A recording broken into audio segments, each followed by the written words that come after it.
తండ్రి అయిన దేవునికి కృతజ్ఞతాస్తుతులు. అదే విధముగా మన మధ్యలో దూర ప్రాంతం నుంచి వచ్చిన దైవజనులకు, కూడి ఉన్న సంఘమునకు, మన ప్రభువును రక్షకుడినైన యేసుక్రీస్తు నామమున అందరికీ వందనాలు తెలియజేస్తూ ఉన్నాం.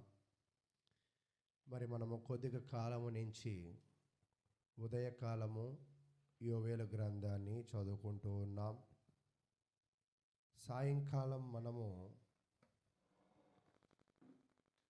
రాజుల గ్రంథాన్ని, అంటే ఇశ్రాయేల్ రాజుల చరిత్రను మనం ధ్యానిస్తూ ముందుకు వస్తూ ఉన్నాం. ఆ క్రమములో మనము మొట్టమొదటిగా ఇశ్రాయేల్ రాజులైన యెరోబామును, అతని యొక్క చెడుతనమును చూసి ఉన్నాం. యెరోబాము యొక్క కుమారుడైన నాదాబును, తన చెడుతనమును మనం చూసి ఉన్నాం. నాదాబును చంపిన బయెషాని చూసి ఉన్నాం. బయెషా కుమారుడైన ఏలామును చూసి ఉన్నాం. ఏలాము మత్తుడుగా ఉన్నప్పుడు జిమ్రి తనని హతమార్చడం చూసి ఉన్నాం. జిమ్రి ఒమ్రీ వచ్చాడని సూసైడ్ చేసుకోవడం కూడా చూసి ఉన్నాం. ఒమ్రీ మరణించిన తర్వాత ఆహాబు రాజైనట్లుగా కూడా మనము చూసి ఉన్నాం. అయితే ప్రియులారా, ఇశ్రాయేల్ రాజులను మనం పరిశీలన చూస్తున్నప్పుడు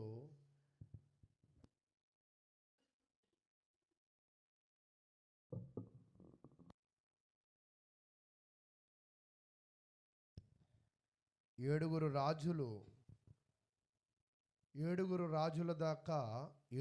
రాజుల చరిత్ర దాకా మనం చదువుకోవడము అనేది, దానిని పరిశీలన చేయడం అనేది చూస్తూ ఈ సాయంకాలము ఆరాధనలో ఇశ్రాయేల్ రాజుల చరిత్రను బాగా మనము నేర్చుకోగలిగాం. ఎక్కడొచ్చి ఆగామంటే ఆహాబు దగ్గరికి వచ్చి ఆగాము.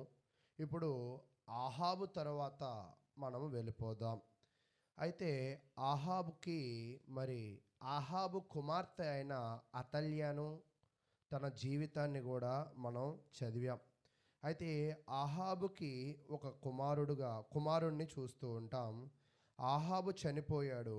చనిపోయిన తర్వాత చూడండి, 1 రాజుల గ్రంథము 22వ అధ్యాయము. 1 రాజుల గ్రంథము 22వ అధ్యాయము 40వ వచనాన్ని మనం చదువుకుందాం. ఆహాబు తన పితరులతో కూడా నిద్రించగా అతని కుమారుడైన అహజ్యా అతనికి మారుగా రాజాయను. మీకు గతంలోనే నేను తెలియజేశా, ఆహాబు కుమారుడి పేరేమిటి అంటే అహజ్యా అని. ఇప్పటిదాకా 7 రాజులు ఈ రాజ్యాన్ని పరిపాలన చేశారు. ఈ 7 రాజులు కూడా మనం వాళ్ళ యొక్క జీవితాలను పరిశీలన చేస్తున్నప్పుడు ఎవ్వరూ కూడా దేవుని మీద దృష్టి పెట్టిన రాజే లేడు. దేవుని ఆలయము మీద దృష్టి పెట్టిన రాజు కూడా లేడు. తన రాజ్యములో ఉన్న ప్రజల మీద దృష్టి పెట్టిన రాజు కూడా ఎవరు కూడా లేరు. అయితే ఈ యొక్క అహజ్యాయన మరి దేవుని మీద, రాజ్యము మీద, రాజ్య ప్రజల మీద ఒకవేళ దృష్టి పెట్టాడేమో అనేది మనము పరిశీలన చేద్దాం. అయితే ఈ పరిశీలనకి ముందుగా దేవుడైన యెహోవా తన ప్రజలకు కరాఖండిగా లేదా ఖచ్చితముగా, నిక్కచ్చిగా కొన్ని విషయాలను చెప్పాడు. ఏంటి ఆ విషయాలు అంటే,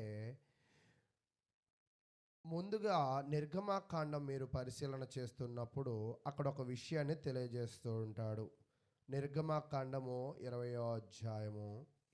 అధ్యాయములో దేవుడు వాళ్ళకి కొన్ని విధిపూర్వకమైన ఆజ్ఞలను తెలియజేశాడు. దానిలో 3వ వచనాన్ని మనం చదువుకుందాం. నిర్గమాకాండము 20వ అధ్యాయము 3వ వచనము. నేను తప్ప వేరొక దేవుడు నీకు ఉండకూడదు. పైన ఆకాశం అందే గాని, భూమి అందే గాని, భూమి క్రింద నేల యందే గాని యుండు దేని రూపమునైనను విగ్రహమునైనను నీవు చేసుకొనకూడదు. వాటిని సాగిలపడకూడదు, వాటిని పూజింపకూడదు. అంటే ఇక్కడ దేవుడు ఏం తెలియజేస్తూ ఉన్నాడంటే, తను నన్ను తప్ప మీరు ఎవరిని కూడా ఏం చేయకూడదంట, సేవించకూడదు, ఆరాధించకూడదు, తయారు చేసుకోకూడదు అని తన ప్రజలకు తెలియజేశాడు. అయితే తెలియజేసినప్పటికీ కూడా ఇశ్రాయేలు రాజ్యము ఈ యొక్క ఆజ్ఞను విడిచిపెట్టి ముందుకు వెళ్ళారు. ఒక్కోసారి జనులు అడుగుతూ ఉంటారు, దేవుని మాటలు విడిచిపెట్టి ముందుకు వెళ్తే ఏం జరిగిద్ది అని. నువ్వు ఎంత బాగా పరిగెత్తాలనుకున్నా, ఎంత నీ జీవితంలో నువ్వు గెలవాలనుకున్నా, చివరికి నీకు దొరికేదేమీ ఉండదు. చూడండి, ఇశ్రాయేలు రాజులు 7 పరిగెత్తారు రాజ్యమును గొప్ప స్థితిలో నిలవబెట్టడానికి, గొప్పవాళ్ళు అవ్వడానికి. చివరికి వాళ్ళ జీవితాలను పరిశీలన చేస్తే వాళ్ళు గొప్పోళ్ళు అయ్యారా, అలుపులయ్యారా? ఎందును బట్టి అలుపులయ్యారా అంటే, వాళ్ళు దేవుని వాక్యమును వాళ్ళు విడిచిపెట్టారు. ఈరోజు ఎట్టి పరిస్థితుల్లో కూడా మనము దేవుని వాక్యమును, దేవుని కార్యములను విడిచిపెట్టేవారిగా ఉండకూడదు. చాలామంది ఏమనుకుంటారంటే, దేవుని కార్యక్రమాలు విడిచిపెట్టి సంపాదన దృష్టి అవ్వచ్చు, వ్యాపార దృష్టి అవ్వచ్చు, ఏ ఇతర కారణాల ద్వారా వాళ్ళ దృష్టిని మరి వాటి మీద పెడుతూ ఉంటారు. కానీ దేవుడైన యెహోవా ఏం చెప్తున్నాడంటే, నా మీద మీరు దృష్టి నిలపకపోతే, మీరు దేని మీదైతే మీ దృష్టిని నిలుపుతారో దానిలో మీరు విజయాన్ని పొందలేరు. అయితే ఇశ్రాయేలు ప్రజలకు తెలియజేసింది ఏమిటంటే, ముందు మీరు నన్ను ఆరాధించాలి, వేరే దానిని ఆరాధించకూడదని చెప్పాడు. తరువాత చూడండి, పరిశీలన చేస్తున్నప్పుడు ద్వితీయోపదేశ కాండము 6వ అధ్యాయం, ద్వితీయోపదేశ కాండము 6వ అధ్యాయము 1వ వచనం నుంచి మనం పరిశీలన చేద్దాం. ఇంతకేమో జనులందరికీ ఏం చేశాడంటే, దేవుడైన యెహోవానే మీరు ఏం చేయాలంట, సేవించాలి, మరొక వాటిని మీరు ఏం చేయకూడదంట, పూజింపకూడదు అని చెప్పాడు. ఇక్కడ మాత్రం ఏం చెప్తున్నాడంటే, ద్వితీయోపదేశ కాండము 6వ అధ్యాయము 1వ వచనము, నీవును నీ కుమారుడును నీ కుమారుని కుమారుడును నీ దేవుడైన యెహోవాకు భయపడి. అక్కడ ఏమో ఆరాధించాలని చెప్పిన దేవుడు ఇక్కడికి వచ్చేపాటికి ఏమమ్మంటున్నాడంట, అందరూ భయపడాలి. ఈరోజు తప్పులు జరగడానికి కారణము, పాపములోకి వెళ్ళిపోవడానికి కారణము, జీవితాలు పాడైపోవడానికి గల కారణము ఒకవేళ చూసినట్లయితే పాపము. ఈ పాపము ఎందుకు చేస్తున్నారంటే, దేవునికి భయపడక.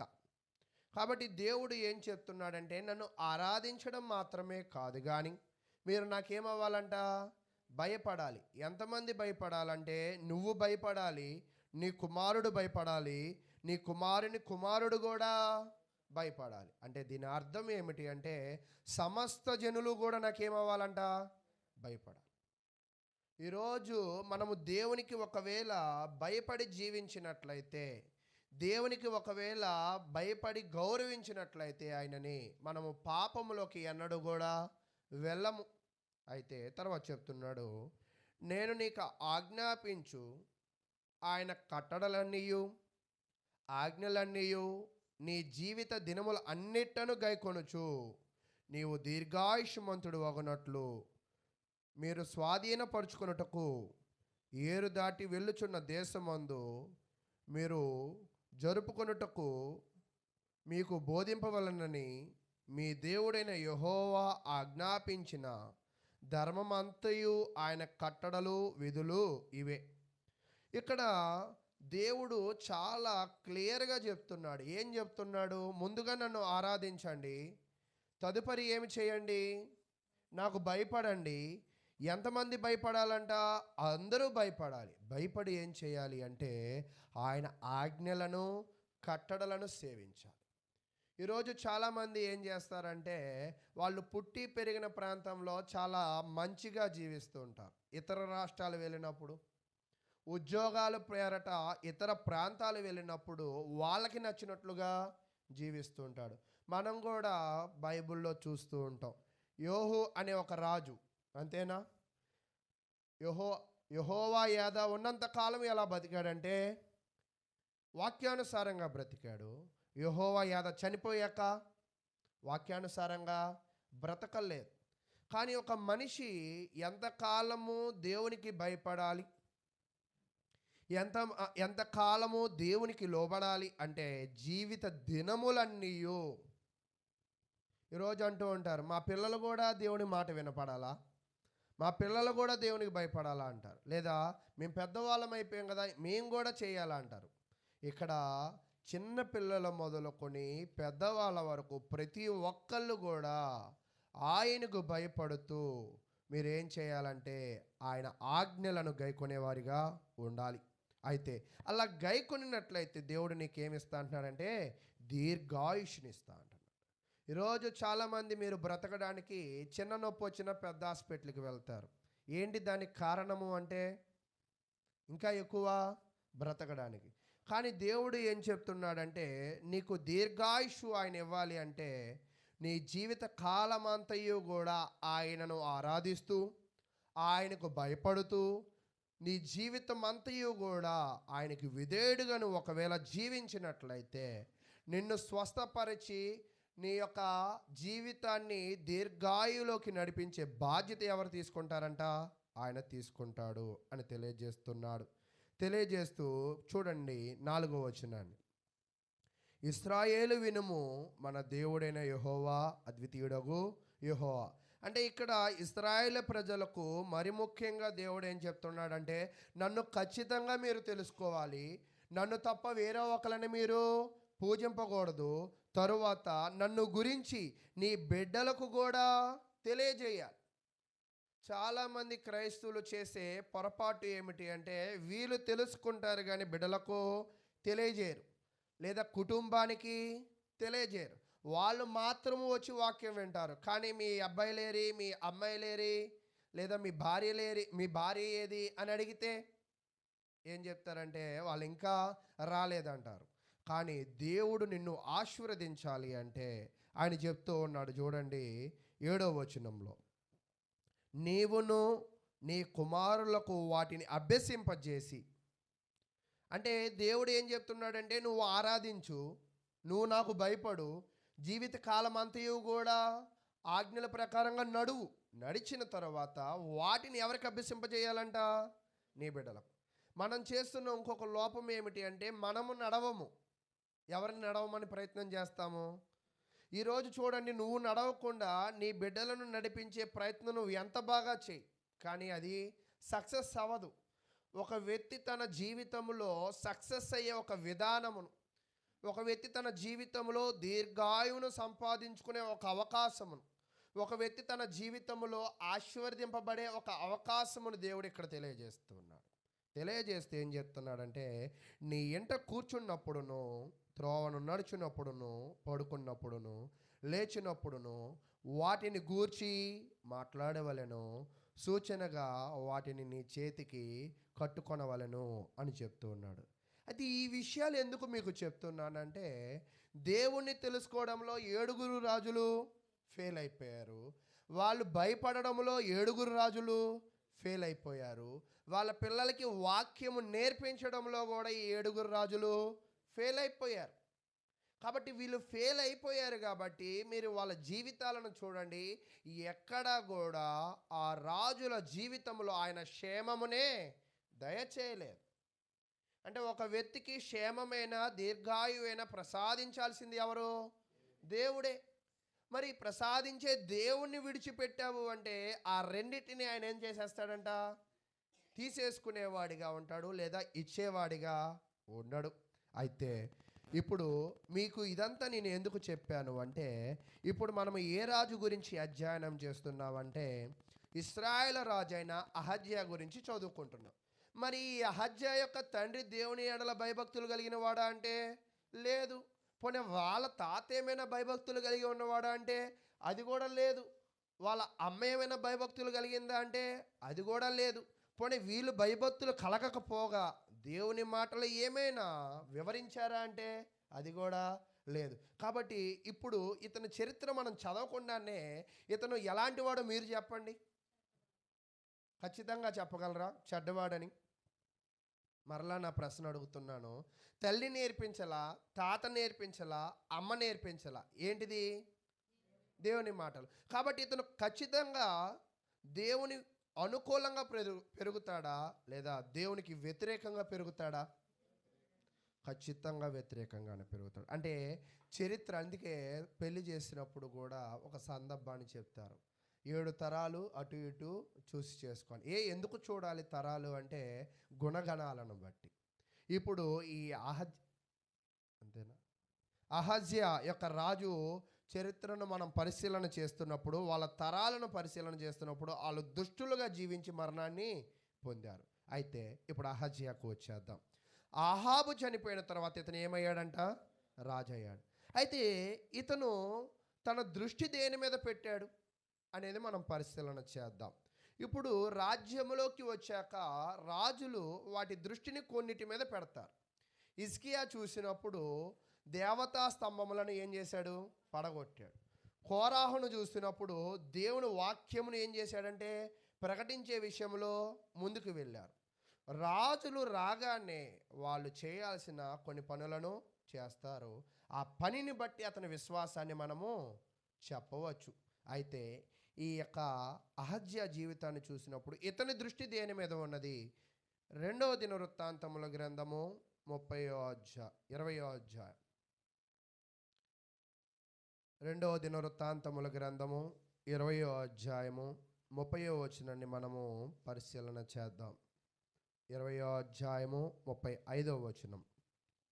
ఇది అయిన తరువాత యూదా రాజైన యెహోషాపాతు మిక్కిలి దుర్మార్గముగా ప్రవర్తించిన ఇశ్రాయేలు రాజైన అహజ్యాతో స్నేహము చేశాను. ఇక్కడ మీరు గమనించండి, యెహోషాపాతు మిక్కిలి దుర్మార్గుడైన ఎవరితో సహవాసం అంట? అహజ్యా. అంటే యెహోషాపాతు మంచోడే, కానీ అతని సహవాసము మంచిది కాదు. అంటే అహజ్యా జీవితాన్ని ఈ వచనంతో చూస్తే ఇతను ఎలాంటి వాడంట? మిక్కిలి దుర్మార్గం కలిగిన వాడు. ఒక వ్యక్తిని మిక్కిలి దుర్మార్గుడు అని బైబిల్ ఎందుకు చెప్పిద్ది అంటే, ఇంతకు మీకు చెప్పాను కదా, వాళ్ళు దేవునిని తెలుసుకోరు, దేవునిని ఆరాధించరు, వాళ్ళ కుటుంబానికి దానిని నేర్పించరు. అలాగా అటువంటి లక్షణాలు ఎవరిలో ఉన్నాయో వాళ్ళందరినీ కూడా దేవుడు ఏం చెప్పాడంటే మిక్కిలి అంటే పెద్ద దుర్మార్గుడు, గొప్ప దుర్మార్గుడు అని చెప్తూ ఉంది. అయితే ఇతను దృష్టి దేని మీద ఉన్నది అంటే ఇతను వ్యాపారం చేయాలనుకున్నాడు. ఎవరు? అహజ్యా. అంటే వ్యాపారం చేసి ఏం చేయాలనుకున్నాడు? డబ్బు సంపాదించాలనుకున్నాడు. అంటే ఈ గుణం ఎక్కడి నుంచి వచ్చింది? చూడండి, ఒమ్రీని చూడండి. ఇశ్రాయేలు రాజ్యానికి మొట్టమొదటి రాజధాని ఏంటంటే తీర్సా. అయితే ఒమ్రీ వచ్చిన తర్వాత అతను ఏం కట్టించాడంటే షోమ్రోను కట్టించాడు. అంటే అతని తాత దృష్టి దేని మీద ఉంది? భూ సంబంధమైన వాటి మీద ఉన్నదా? ఆత్మ సంబంధమైన వాటి మీద ఉన్నదా?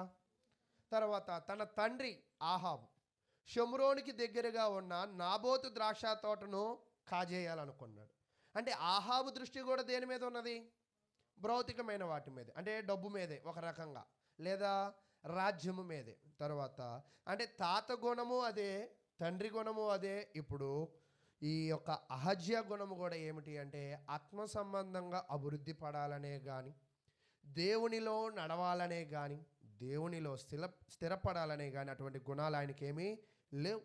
అయితే ఈయనకి ఏం గుణం ఉన్నది అంటే ఈ యెహోషాపాతు అంటే యూదా రాజైన యెహోషాపాతు, ఇశ్రాయేలు రాజైన ఈ యొక్క అహజ్యా, ఇద్దరు కలిసి వ్యాపారం చేశారు. ఏంటి ఈ వ్యాపారము అంటే ఓఫీరు అంటారు. ఓఫీరు బంగారము చాలా మేలమైనది. ఆ బంగారం ఎక్స్పోర్ట్ బిజినెస్. అంటే ఆ రోజుల్లోనే వాళ్ళు ఏం చేశారంటే ఓడలను తయారు చేసి ఆ ఓడలను సముద్ర ప్రయాణాలు చేసి ఆ బంగారముతో వాళ్ళు ధనాన్ని సంపాదించుకోవాలని అనుకున్నారు. అయితే ఈ యొక్క సంపాదన లక్ష్యాన్ని దేవుడు ఏం చేశాడంటే నాశనము చేశాడు. చూడండి 36వ వచనం. తర్షీషునకు పోదగిన ఓడలను చేయింపవలెనని యెహోషాపాతుతో అతను స్నేహము చేయగా, వారు ఎస్నోబేరులో ఆ ఓడలను చేయించిరి. అయితే 37 అప్పుడు మారేషేవాడును దోదాహు కుమారుడునగు ఎలియాజరును, నీవు అహజ్యాతో స్నేహము చేసుకుంటివి గనుక యెహోవా నీ పనులను భంగము చేయునని యెహోషాపాతు మీద ప్రవచనం ఒకటి చెప్పెను. ఆ ఓడలు తర్షీషునకు వెళ్ళజాలకుండా బద్దలై పోయెనే. ఇక్కడ మనం బాగా గమనించాల్సింది ఏమిటంటే, మనము మంచివారిగా బ్రతికితే సరిపోదు, చెడ్డవారితో సహవాసాన్ని కూడా ఏం చేయాలంట? కట్ చేసుకోవాలి. కట్ చేసుకోకపోతే ఏమవుతుంది అంటే, నీ చెడు లక్షణాలే కానీ, చెడు సహవాసాలే కానీ నీ జీవితంలో నిన్ను గొప్ప దిశలోకి వెళ్ళకుండా అవి నిన్ను వెనకకి లాగుతూ ఉంటాయి. కాబట్టి ప్రియులారా, లోకంలో కూడా ఒక చిన్న కథ ఉందంట. ఏంటి ఆ కథ అంటే, ఒక పెద్ద పోల్స్ ఉంటాయి, అంటే రాడ్లు ఉంటాయి. ఒక 10 కప్పల్ని విడిచిపెట్టి పైకి ఎక్కండి అని చెప్పారు. పైకి ఎక్కమని చెప్పినప్పుడు కప్పలన్నీ పైకి ఎక్కుతూ ఉన్నాయి. కప్పలన్నీ పైకి ఎక్కిపోతున్నప్పుడు కొన్ని జారిపోతుంటే ఇంత పెద్ద స్తంభం ఎలా ఎక్కుతాం, ఇంత పెద్ద స్తంభం ఎలా ఎక్కుతామని కింద కప్పలు అరుస్తూ ఉన్నాయి. అరుస్తూ ఉంటే ఆ అరుపులు విని కప్పలన్నీ కూడా ఏమైపోతున్నాయంటే కింద పడిపోతున్నాయి. ఒక కప్ప కాసేపటికి పైకి వెళ్ళిపోయింది. ఏంటి దానిలో ఉన్న విశేషం అంటే, దానికి చెవులు పని చేయట్లా. అంటే ఇక్కడ ఏం చెప్పాలని నేను ప్రయత్నం చేస్తున్నానంటే, మనము ఎదిగేటప్పుడు ఒక్కోసారి మనల్ని లాగే ప్రయత్నం చేస్తారు. మనం ఎదిగేటప్పుడు ఒక్కోసారి మన సహవాసాలు మనలను ఏం చేస్తాయంట?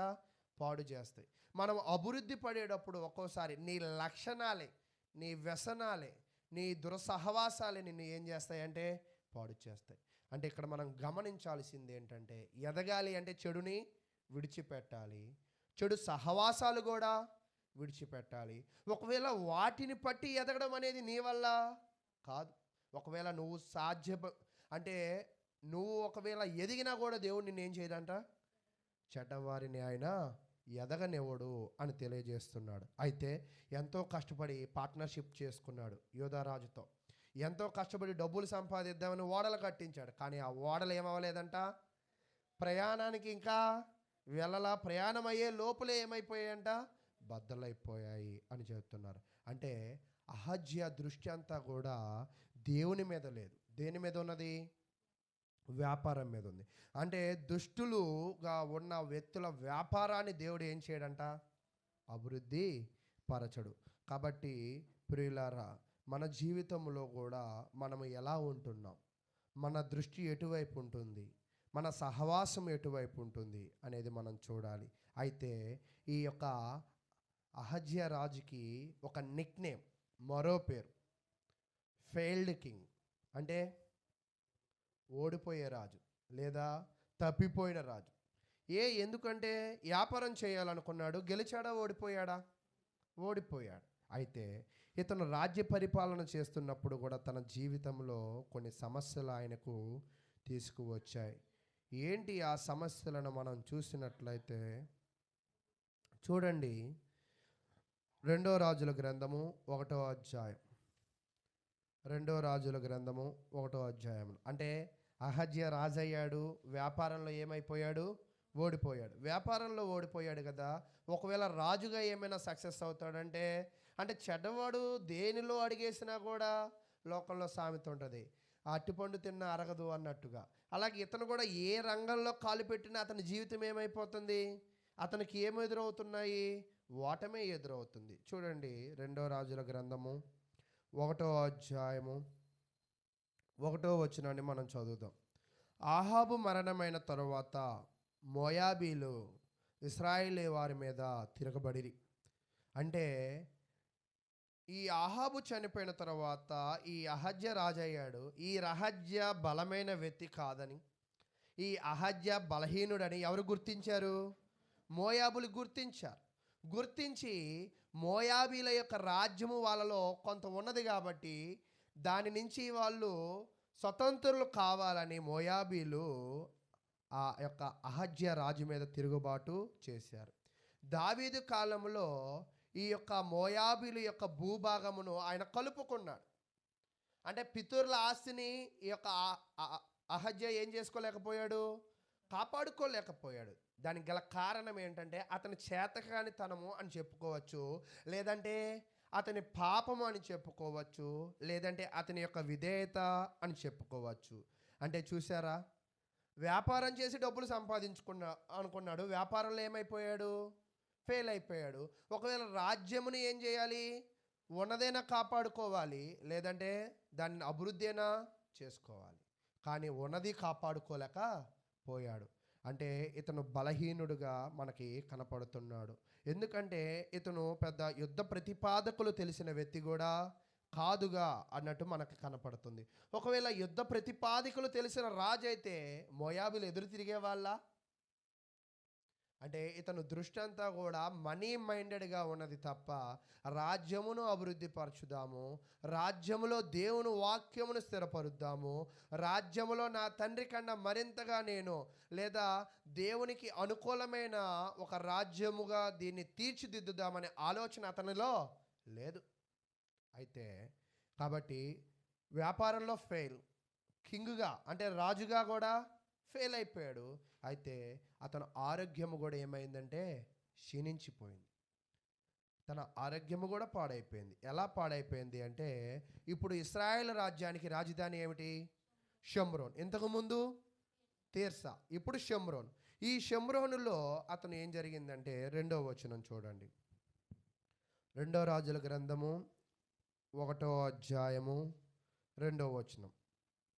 అహజ్యా షమ్రోనులోనున్న తన మేడ గది కిటికీలో నుండి క్రింద పడి రోగి అయి, మీరు ఎక్రోను దేవతయగు బెల్జెబూబు నొద్దకు పోయి ఈ వ్యాధి పోగొట్టుకొని నేను స్వస్థపడుదునో లేదో విచారించుడని దూతలను పంపగా. అసలు ఈ దేవత ఎవరు అంటే, ఈ దేవత పేరుకి అర్థం ఏమిటి అంటే ఈగల దేవుడు అంట. ఎవరంటే ఇతను ఈగల దేవుడు. అంటే ఈ ఈగల దేవుడు ఏ ప్రాంతానికి దేవుడు అంటే ఎక్రోను. ఈ ఎక్రోను ఎక్కడ ఉందంటే ఫిలిస్తీన్ల నగరంలో ఉంది. అంటే ఇది ఫిలిస్తీన్ల యొక్క దేవుడు. ఈ దేవుడికి అర్థం ఏమిటంటే ఈగలకు దేవుడు. అంటే ఇక్కడ మీరు గమనించండి, తిని ఏమయ్యాడు అంటే షమ్రోను కిటికీలోంచి కింద పడ్డాడంట. అయితే ఎలా పడ్డాడు, ఆ కిటికీ యొక్క నిర్మాణం ఏమిటి అనేది మొత్తం మనం పక్కన పెడితే, దేవుడు గాయపరచువాడును నేనే, స్వస్థపరచువాడును కూడా నేనే. ఇప్పుడు ఈ అహజ్యా కింద పడి గాయం అవడానికి ఎవరు కారణం అంటారు, దేవుడే. అయితే కింద పడిన తర్వాత ఒకవేళ బుద్ధి ఏమైనా మారిద్దేమో, దేవుని మీద ఏమైనా ఆశ పుట్టిద్దేమో. ఒక్కోసారి చూడండి, అంటే రోగాలు వచ్చినప్పుడు భక్తి ఆటోమేటిక్గా కొంతమందిలో వస్తూ ఉంటుంది. హిజ్కియా నీకు క్యాన్సర్ ఉంది అని చెప్పగానే ఏం చేశాడు, వెంటనే ఏడుస్తూ ప్రార్థన చేసి దేవుని దగ్గర మళ్ళీ ఆయుష్ను పొందాడు. అలా కొద్దిగా మందిని చూడండి, మీరు చూస్తున్నప్పుడు షునేమీరాలు స్త్రీ తన కుమారుడు తలపోయెను అని బాధపడుతూ ఉంటాడు. ఏడుస్తూ తలపోయెను అంటే తలనొప్పి అని ఏడుస్తున్నాడు. ఏడుస్తూ ఆ కుమారుడు ఏమైపోయాడు, చనిపోయాడు. వెంటనే షూనేమిరాలు అదరాబదరాగా ప్రవక్త దగ్గరికి పరిగెత్తింది. అయ్యా, నువ్వు నా కొడుకునిచ్చావు కదా, అతను తలనొప్పి అని ఏమైపోయాడు, చనిపోయాడు. అంటే భక్తులు ఎప్పుడు కూడా సమస్యలు వస్తే ఎవరి దగ్గరికి వెళ్తారు, దేవుడి దగ్గరికి వెళ్తారు. అయితే ఈ అహజ్యా భక్తిపరుడు కూడా కాదు. భక్తిపరుడు కాదు కాబట్టే మిక్కిలి దుర్మార్గుడయ్యాడు. భక్తిపరుడు కాదు కాబట్టే వ్యాపారంలో నష్టపోయాడు. భక్తిపరుడు కాదు కాబట్టే తన రాజ్యమును కోల్పోయాడు. భక్తిపరుడు కాదు కాబట్టే తన యొక్క ఆరోగ్యమును కూడా ఏం చేశాడంట, కోల్పోయాడు. ఒక్కోసారి మనకు అర్థం కాదు, ఎన్ని కోల్పోతున్నా కూడా ఇది దేవుడే నా దగ్గర నుంచి తీసేస్తున్నాడే అని అర్థం కాదు. అది అర్థం కావాలనే ప్రతి ఒక్క ఇశ్రాయేలుడికి దేవుడు ఏం చెప్పాడంటే, నువ్వు ముందు నన్ను తెలుసుకో, నువ్వు ముందు నన్ను ఆరాధించు, నువ్వు ముందు నా మాటలు నేర్చుకో అని చెప్తున్నాను. కానీ మనం ఏం చేస్తాం, వాటి మీద తక్కువ దృష్టి పెడతాం. ఆ తక్కువ దృష్టి ఇంత పెద్ద నష్టాన్ని అయితే తీసుకువచ్చింది. అయితే ఇక్కడ మనం చూసినట్లయితే జాతీయ మతానికి ధైర్యముగా, అంటే యూద మతము అది జాతీయ మతము. ఆ జాతీయ మతములో కొన్ని ప్రాథమిక చట్టాలు ఉన్నాయి. దేవునిని తప్ప వేరే వాళ్ళని ఆరాధించకూడదు అని ప్రాథమిక చట్టం. అయితే ఆ ప్రాథమిక చట్టాన్ని ఎవరు ఉల్లంఘించారు? అంటే ఎవరు తిరస్కరించారు? ఈ అహజ్యా తిరస్కరించారు, అంతే కదా. ఇతను ఏం చేయాలి? దేవుడైన యెహోవా దగ్గరికి తన భటులను పంపించాలి. కానీ ఇతను ఎవరి దగ్గరికి పంపించాడు? ఫిలిస్తీన్ల నగరంలో ఎక్రోను దేవత అయిన ఏగల దేవుడి దగ్గరికి అతనిని పంపించాడు. అంటే ఇప్పుడు ఎవరిని తిరస్కరించాడు అతను? దేవుడైన యెహోవాను. అయితే ఆ తిరస్కారమును బట్టి దేవుడు రంగంలోకి దిగాడు. దిగి ఏం చేశాడంటే ఒక ప్రవక్తను పంపించాడు. పంపించి మరి అహజ్యా రాజు పంపించిన జనులు ఎక్రోనికి వెళుతున్నప్పుడు అప్పుడు కాలపు ప్రవక్త ఎవరంటే ఏలియా. ఈ ఏలియాని దేవుడు పంపించాడు.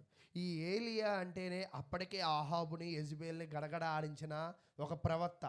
అయితే ఇతను ఎదురయ్యాడు. ఇతను ఎదురయ్యి ఏం చెప్తున్నాడు అంటే, అయ్యా మీరు మీ రాజుకి ఒంట్లో బాగాలేదని మీరు ఎక్కడికి వెళ్తున్నారు? ఎక్రోను దగ్గరికి వెళ్తున్నారు కదా. అంటే ఎక్రోను దేవుడి దగ్గరికి వెళ్తున్నారంటే నిజమైన దేవుడైన యెహోవాని మీరు ఏం చేశారంట? తిరస్కరించారు, లేదా అవమానించారు, లేదా అవహేళన చేశారు. అయితే అవహేళన చేస్తే ఆ ప్రాథమిక చట్టంలో కింద చెప్తాడు, నేను రోషము గల దేవుడను, నన్ను నువ్వు ఆరాధించలేదు కాబట్టి. ఇప్పుడు ఎవరికి రోషం వచ్చిందంటారు? దేవుడైన యెహోవాకి రోషం వచ్చింది. అయితే రోషం వచ్చి ఏం చెప్తున్నాడంటే, ఈ రాజు కిటికీలో ఇంచి కింద పడి మంచం మీద ఉన్నాడు కదా. అయితే పూర్వం మంచాలను పరిశీలన చేస్తున్నప్పుడు ఒక కామెంటరీ అంటే విశ్లేషకులు ఏం చెప్తున్నారంటే, ఆ మంచాన్ని దివాన్ కట్టుగా వాడచ్చు, ఆ మంచాన్ని మంచముగా వాడచ్చు, ఆ మంచములో సకల సదుపాయాలు ఉన్న మంచముగా కూడా కనపడుతూ ఉంటుందన్నమాట. కాబట్టి ఆ మంచము మీదే మీ రాజు ఏమవుతాడంటే చనిపోతాడు. అసలు ఎందుకు పంపించాడు భటులని? నేను ఎప్పుడు బ్రతుకుతానో, మంచం మీద ఉన్నా కదా, ఎప్పుడు లెగుస్తానో చెప్పమని పంపించాడు. ఆ పంపించిన దానికి అతనికి ఏమెదురైందంటే మరణాన్ని ఎదురు చేర్చుకున్నాడు. అంటే ఒకవేళ పంపించకపోతే ఆ మంచం మీద కొంతకాలం మీద ఉండేవాడేమో, ఒకవేళ దెబ్బలు నయం చేసి దేవుడు రక్షించేవాడేమో. ఇప్పుడు అహజ్యా తీసుకున్న నిర్ణయము, దేవునిని ఆశ్రయించకపోవడము చేసిన తప్పు అతని ప్రాణాన్ని ఏం చేసిందంట? పోగొట్టేసుకో. అంటే ఒక్కోసారి మనము తీసుకునే నిర్ణయాలు, ఒక్కోసారి మనము నడిచే తీరు, ఒక్కోసారి మనము ప్రవర్తించే స్వభావం మనల్ని ఒక్కోసారి ఏం చేసిద్దంటే ప్రాణాలను హరించుకుని పోతుంది. ఇప్పుడు అహజ్యా ప్రాణము పోవడానికి గల కారణం ఏమిటంటే, దేవునిని ఆశ్రయించకుండా ఎక్రోను దేవతైన ఏగల దేవుడిని ఆశ్రయించడం వల్ల తన ప్రాణమే కోల్పోయాడు. ఒకవేళ ప్రాణమే కోల్పోతానని తెలిస్తే పంపించేవాడా? పంపించేవాడు కాదా? అయితే ఈరోజు మనం పరిశీలన చేయాల్సింది ఏంటంటే, అయితే భటులు ఏం చేశారంటే రాజు దగ్గరికి వెళ్ళిపోయాడు. రాజు అడుగుతున్నాడు, అదేంటి మిమ్మల్ని ఎక్రోని వెళ్ళమన్నా కదా, ఎందుకు వచ్చేశారు అంటే, మధ్యలో మాకు ఒక ప్రవక్త ఎదురయ్యాడు. ఏం చెప్పాడు అంటే, నువ్వు మంచం మీదే చనిపోతావు అని చెప్పాడు. అయితే అతను ఎలా ఉంటాడు అని అడిగాడు. అప్పుడు 8వ వచనం, అందుకు వారు అతడు గొంగలి ధరించుకొని నడుమునకు తోలుదట్టి కట్టుకొనిన వాడని ప్రత్యుత్తరం ఇయ్యగా, ఆ మనుషుడు తిష్బీయుడైన ఏలియా అని అతడు చెప్పాను. అంటే ఎవరు ప్రవచించారో ఆలోచన చేశాడు. ఆలోచన చేసిన తర్వాత ఓకే, ఇతను తిష్బీయుడని ఇతనికి అర్థమైంది. ఇక్కడ మీరు చూడండి, అహజ్యా క్యారెక్టర్ చూడడానికి చరిత్ర పరిశీలన చేసాం. ఆహాబ్ మంచోడో కాదో, ఒమ్రీ మంచోడో కాదు. ఈ ఏలియా ప్రవక్త చరిత్రను పరిశీలన చేసినప్పుడు 3.5 సంవత్సరాలు వర్షము పడకుండా ఆపిన ప్రవక్త ఇతను. ఇతను డైనమిక్ ప్రవక్త, ఉన్నది ఉన్నట్టుగా ప్రవచించడానికి ప్రాణాలు పోయినా కూడా ఎవరికి భయపడని ప్రవక్త. ఇతను చెప్పింది చెప్పినట్లుగా దేవుడు జరిగించిన ప్రవక్త. అయితే అంటే ఇప్పుడు ఎలాంటి ప్రవక్త చెప్పాడంట? చాలా సిన్సియర్, చాలా దేవుని చాలా కరాఖండిగా చెప్పే ప్రవక్త చెప్పాడు. ఏమని చెప్పాడు? ఒక్కోసారి మనం కూడా క్రిటికల్గా ఐసీయూలో ఉన్నప్పుడు డాక్టర్ దగ్గరికి వెళ్తాం. వెళ్ళినప్పుడు డాక్టర్ ఏమంటాడంటే, సర్దేసుకుని మీరు ఇంటికి వెళ్ళిపోండి అని చెప్తారు. లాస్ట్ టైము మన దేవరాజు గారు కూడా ఇదే సమయం ఇలా ఉన్నప్పుడు ఫ్రాన్సిస్ గారి దగ్గర నుంచి కాల్ వచ్చింది. డాక్టర్లు ఏమంటున్నారంటే మరి ఆక్సిజన్ తీస్తే ప్రాణం పోవచ్చేమో అనే విషయాన్ని చెప్పారు. చెప్పినా కూడా మేమేమనుకున్నామంటే మానవ ప్రయత్నంగా ఏం చేయాలనుకుంటారు, కాపాడాలనుకుంటారు. ఒక 2-3 రోజుల తర్వాత ఆయన ఏమైపోయాడంటే చనిపోయాడు. అయితే కొంతమంది ఏం చేస్తారంటే నిజముగా డాక్టర్లు చెప్పినా కూడా ఫైట్ చేస్తాం, ఏమైనా దేవుడు కనికరిస్తాడేమో. కానీ ఇక్కడ చెప్పింది ఎవరు? దేవుడే చెప్పాడు. ఏమని? నీ ప్రాణము పోయిద్ది. అయితే ఆ ప్రాణము కాపాడడము ఎవరి వల్ల కూడా కాదు. అయితే అతను ఏం చేశాడంటే ఒక 50 మంది మీద అధిపతిని, ఒక 50 మందిని, ఒక 50 మంది మీద ఒక అధిపతిని, అంటే ఎంతమందిని పంపించాడు? 51 మందిని పంపించాడు. పంపించింది ఎందుకంటారు మీరు చెప్పండి? తీసుకురావడానికి. తీసుకురావడం కాదు, తీసుకొచ్చే విధానం వేరు. ఇప్పుడు యెరోబాము దగ్గరికి ఒక కుర్రోడు ప్రవక్త వస్తాడు. వచ్చి బలిపీఠం పాడైపోయిద్ది, నువ్వు నాశనం అయిపోతావు అని చెప్తాడు. అనగానే యెరోబాము ఏం చేస్తాడు? చెయ్యి ఇసురుతాడు అతన్ని పట్టుకోవడానికి. ఆ చెయ్యి ఏమైపోద్ది? ఎండిపోయిద్ది. అంటే ఇప్పుడు అహజ్యా కూడా ఇంతమందిని ఎందుకు పంపించాడు తెలుసా? నాకు వ్యతిరేకంగా ఆయన ప్రవచించాడు కదా, అతనిని హింసించడానికి లేదా నాకు అనుకూలంగా ప్రవచించుకోవడానికి పంపించాడు. అయితే చూడండి 9వ వచనం. వెంటనే రాజు 50 మందికి అధిపతి అయిన ఒకరిని వాని 50 మందితో కూడా ఏలియా యొద్దకు పంపెను. అతడు కొండ మీద కూర్చుని ఉండగా అధిపతి ఎక్కి అతని సమీపమునకు పోయి, దైవజనుడా, నీవు దిగి రావాలనని రాజు ఆజ్ఞాపించుచున్నాడనెను. అంటే ఈ 51 మందిలో అధిపతి ఏం చెప్తున్నాడంటే, అయ్యా మా రాజు చచ్చిపోతాడని నువ్వు చెప్పావు. మా రాజు ఏం చెప్పాడంటే మా అందరినీ పంపించి నిన్ను తీసుకురమ్మన్నాడు అని చెప్పాడు. అప్పుడు అసలు వాస్తవానికి ఏలియాకి మంచి కోపం. ఎలాంటి కోపం అంటే మీకు గతంలో కూడా చెప్పా. ఎవరికైతే అంటే కొంతమంది ప్రవక్తలకి జుట్టు లేని ప్రవక్తలు ఉన్నారు. అంటే పట్టబుర్ర అంటారు కదా. ఈ పట్టబుర్ర ఉన్న వాళ్ళని మీరు ఎప్పుడైనా పరిశీలన చేయండి. ఈ పట్టబుర్ర సమస్య ఎప్పుడు వచ్చింది అంటే గాలి బ్లాడర్ కిడ్నీలో ప్రాబ్లం ఉన్నప్పుడు పట్టబుర్ర వచ్చింది. ఈ గాలి బ్లాడర్ కిడ్నీ సరిగా తన పనితీరు పని చేయకపోతే మనిషిలో కోపము బాగా ఉత్పత్తి అయ్యిద్దంట. అంటే ఈ ప్రవక్తలు కూడా పరిశీలన చేసినప్పుడు వీళ్ళు మంచి కోపిస్టులు. ఈ కోపిస్టులు మీకు కూడా చూడండి, వెనక 42 మంది పిల్లలని ఒక ప్రవక్త చెప్పిస్తాడు. ఎవరా ప్రవక్త? ఎలీషానా? అతను కూడా బోడివాడ అన్నారు. అతను ఏమన్నాడంట? బోడివాడ. బోడివాడ అంటే మన భాషలో జుట్టు లేనివాడా లేదా పట్టబుర్రవాడా అని. అయితే వాళ్ళు అని దేవుని శాపానికి ఏం చేశారంటే ఎదురైనట్లుగా చూస్తూ ఉంటాం.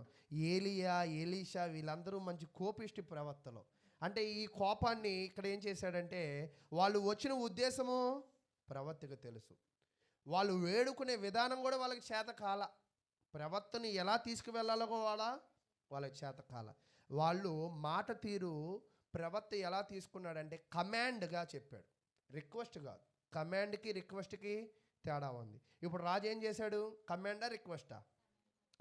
కమాండ్ చేస్తే అసలు వాళ్ళ అమ్మకే భయపడలా, వాళ్ళ నాన్నకే భయపడలా. ఇతను పరిపాలన చేసిన 2 సంవత్సరాల్లో ఈడికేం భయపడతాడు అని అసలు వెళ్ళిన వాళ్ళకైనా బుద్ధి ఉండాలి, అంతేనా కాదా? అయితే వీళ్ళేంటో పాపం రాజాజ్ఞను శిరసావహించి వెళ్ళారు, తిరిగి ఏం కోల్పోయారు వీళ్ళు కూడా.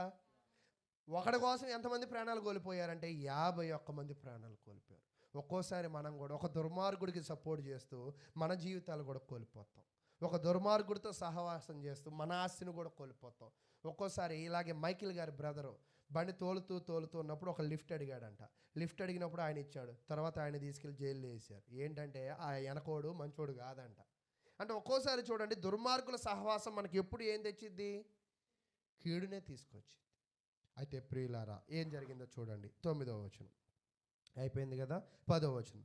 అందుకు ఏలియా, నేను దైవజనుడనైతే అగ్ని ఆకాశముల నుండి దిగి వచ్చి నిన్ను నీ 50 మంది దహించునుగాక అని 50 మందికి అధిపతి అయిన వానితో చెప్పగా అగ్ని ఆకాశము నుండి దిగి వాని 50 మందిని దహించను. అంటే ఎంతమందిని నాశనం చేశాడు?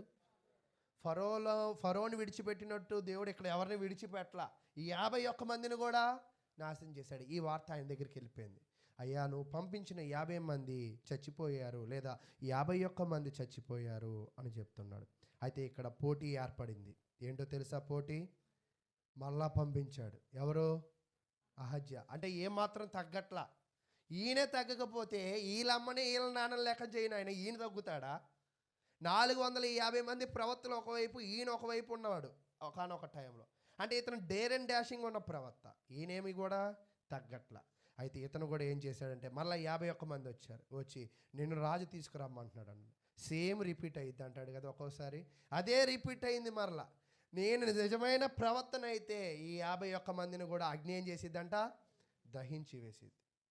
అయితే ఇక్కడ మీరు గమనించండి, మనం నేర్చుకోవాల్సింది ఏంటంటే ఈ దహించడంలో దేవుడు ఏం నేర్పించాలనుకుంటున్నాడంటే దేవుని ప్రవర్త ఎంత జాగ్రత్తగా ఉండాలి.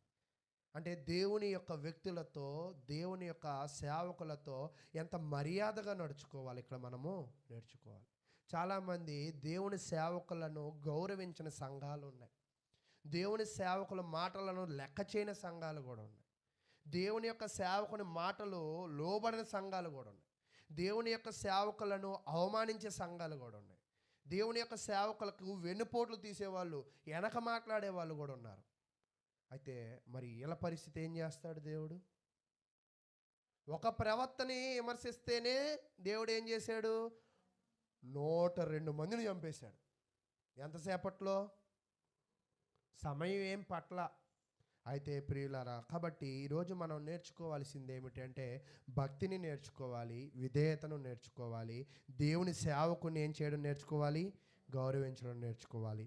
అయితే ఇక్కడ బాగా పోటాపోటీగా ఉంది. అబద్ధ దేవులను అనుసరించే అవిశ్వాసి ఎవరు?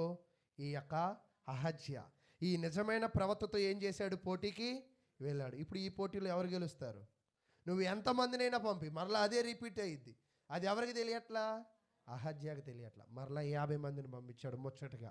అయితే ఈసారి వచ్చినోడు వీడికి అర్థమవుతుంది కదా, అమ్మో ఈ ప్రవక్త మామూలోడు కాదు. ఇప్పటికీ ఎంతమందిని చంపేశాడు? 102 మందిని బలి తీశాడు. ఈ ప్రవక్త చరిత్రను పరిశీలిస్తే మామూలోడు కాదని అర్థమయ్యి ఇతని దగ్గరికి వెళ్ళినప్పుడు అడిగే విధానం మార్చాడు.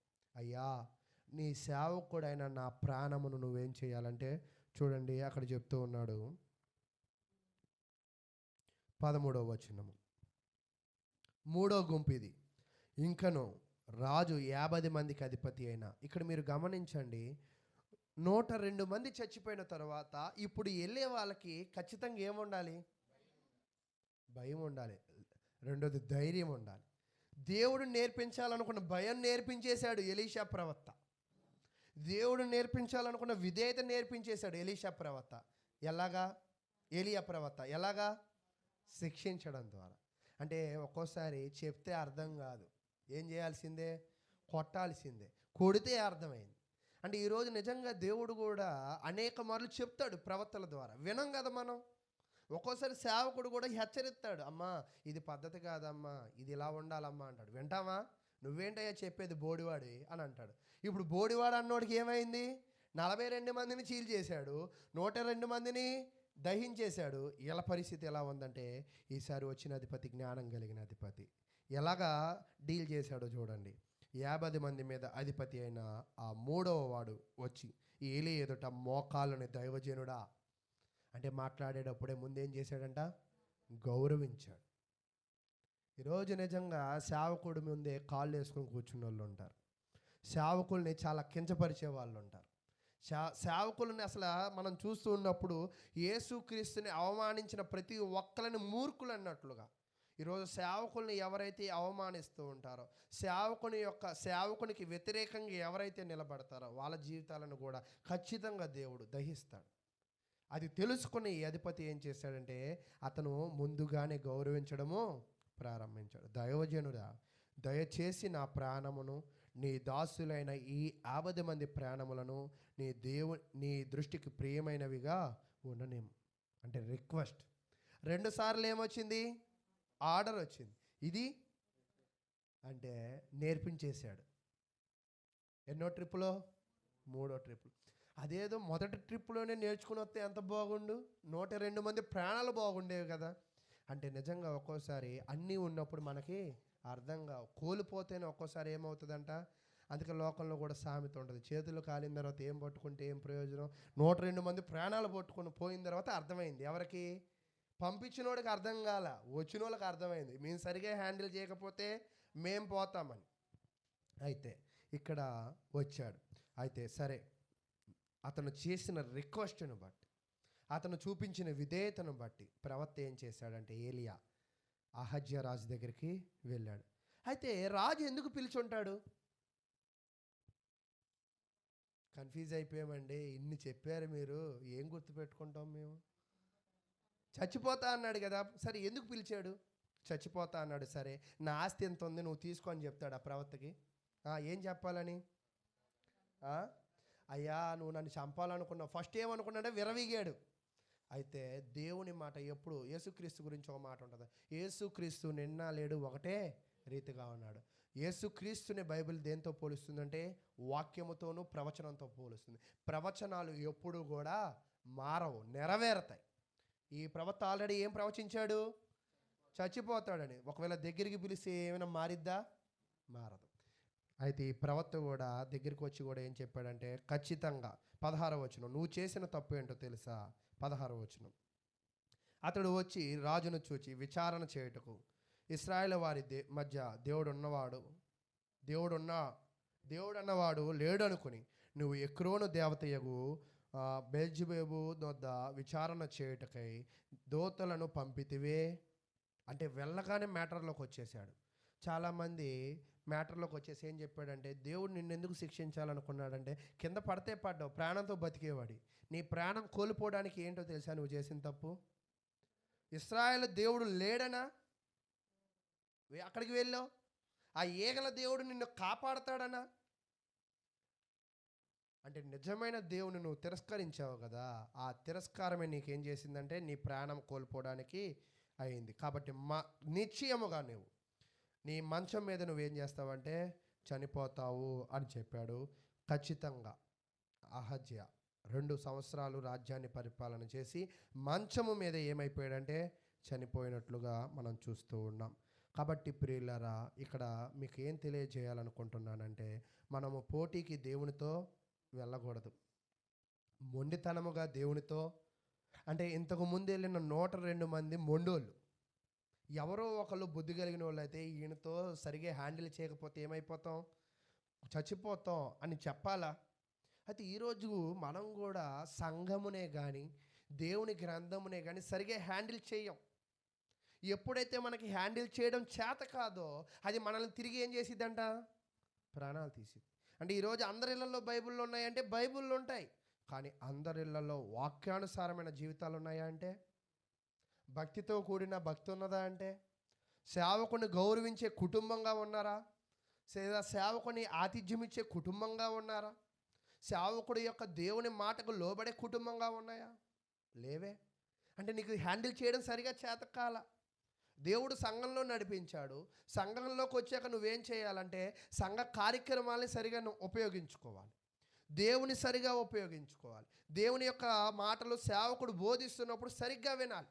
ఎవరైతే దానిని మరి ఉపయోగించుకోరు, దానిని ఎవరైతే నిర్లక్ష్య పెడతారో, దేవుని కార్యక్రమాల్లో ఎవరైతే ఇబ్బందికరంగా ప్రవర్తిస్తారో, సేవకుని ఎవరైతే ఇబ్బందులు పెడతారో, ఇక్కడ ఏం చేశాడంటే 102 మందిని నాశనం చేసింది దేవుడు. ఈరోజు మనం వాళ్ళకి అతీతులమా? ఈరోజు అందుకే కుటుంబంలో ఎవరో ఒకళ్ళు మూడో గుంపులో ఉన్న వాళ్ళలాగా బుద్ధి జ్ఞానం కలిగి ఉంటే మనం ఈ యొక్క గ్రంథాన్ని ఏం చేస్తామంట, సరిగా ఉపయోగించుకుని రాహాబు తన కుటుంబాన్ని కాపాడుకుంది, ఈ మూడో అధిపతి తన యొక్క 50 మందిని కాపాడుకున్నాడు. నువ్వు నిజంగా సరైన వాడివైతే, నువ్వు దేవుని గ్రంథాన్ని సరిగ్గా ఉపయోగించుకున్నవాడు అయితే నువ్వు కాపాడబడతావు.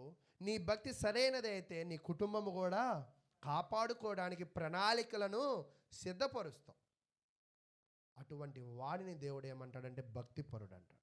ఈరోజు నిజంగా కేవలం మనం మాత్రమే వచ్చి భక్తిపరులు అని చెప్పుకుంటాం, కానీ భక్తి అంటే ఏంటంటే నిన్ను నువ్వు రక్షించుకుని నీ కుటుంబాన్ని రక్షించడం భక్తి. అప్పటిదాకా నువ్వు ఇంకేం కాదని అర్థం కాదని. అయితే ప్రియులారా, ఇక్కడ మనం గమనించినట్లయితే మనం ఇక్కడ అహజ్యా గురించి చెప్పుకోవాలనుకుంటున్నాం, కానీ ఎక్కువ ఎలియా గురించే చదివాం ఒక రకంగా. అయితే అహజ్యా నుంచి నేర్చుకోవాల్సిన కొన్ని విషయాలు నేను చెప్పేసి ముగించేస్తాను. అహజ్యా చేసింది చూడండి, ధనం కోసం ఓడలను నిర్మించి బంగారం సంపాదించుకోవాలనుకున్నాడు, కానీ అతని యొక్క రాజ్యములో బంగారముతో పోల్చబడిన వాక్యం సంపాదించుకోవడానికి ప్రయత్నం చేశాడా? చేయలా. దేవుని వాక్యమును అక్కడ చదివించాడా? అక్కడ దేవుని పేరట ఇశ్రాయేలులు యూదులు చేయాల్సిన పండగలను ఆచరింపజేశాడా? చేయలా. అంటే డబ్బులు సంపాదించడానికి ఓడలు కట్టాడే, మరి ప్రజలు పండగ జరిపించుకోవడానికి యెరూషలేములో అటువంటి హంగామాని ఆయన ఏమీ చేయలా. అయితే వ్యాపార భాగస్వామి కోసం ప్రయత్నం చేశాడు, కానీ ఇశ్రాయేలులను భక్తిలో స్థిరపరచాలని ప్రయత్నం చేశాడా?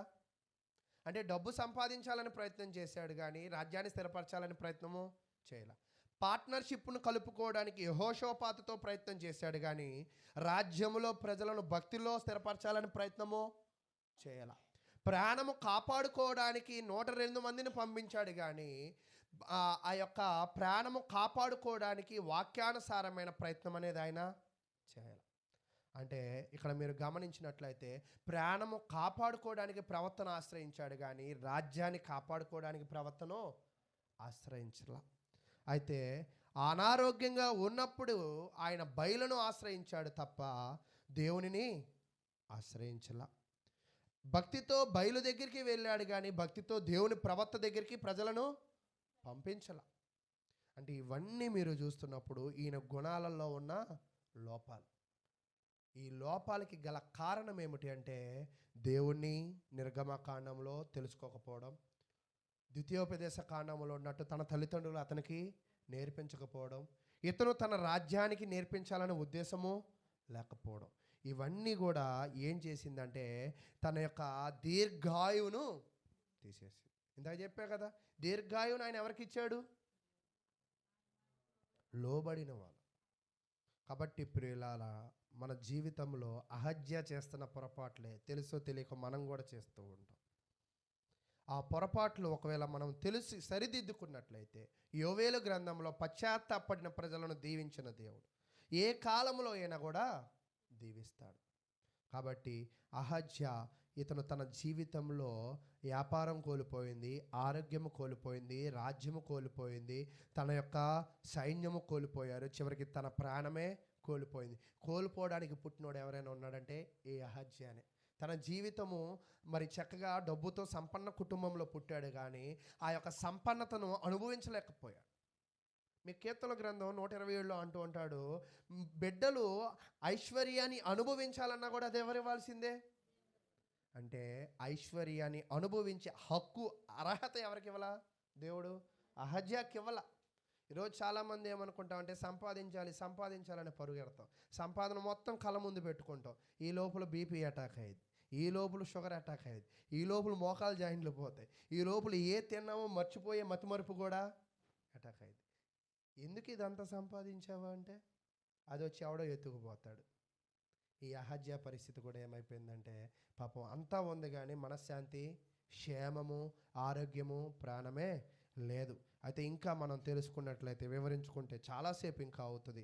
అయితే సమయాన్ని బట్టి మనము ఈ అహజ్యా గురించి ఇంతవరకు నేర్చుకోవడానికి ఎంతో ఓపికగా విన్న మీ అందరికీ ప్రభు నామమున వందనాలు తెలియజేస్తున్నాం. అంటే వచ్చిన 8వ రోజు కూడా ఏమైపోయాడు? సక్సెస్ అయ్యాడా? ఫెయిల్ అయ్యాడా? ఫెయిల్ అయిపోయాడు. అంటే 8 దుష్టరాజులు వచ్చారు. ఎప్పటికీ ఇంకెవరైనా వస్తారేమో మనం చూడడానికి. వచ్చే మరి సాయంకాల కాలాల్లో ఈ రాజుల గ్రంథాన్ని మనము అధ్యయనం చేయడంలో ముందుకు వెళ్దాం.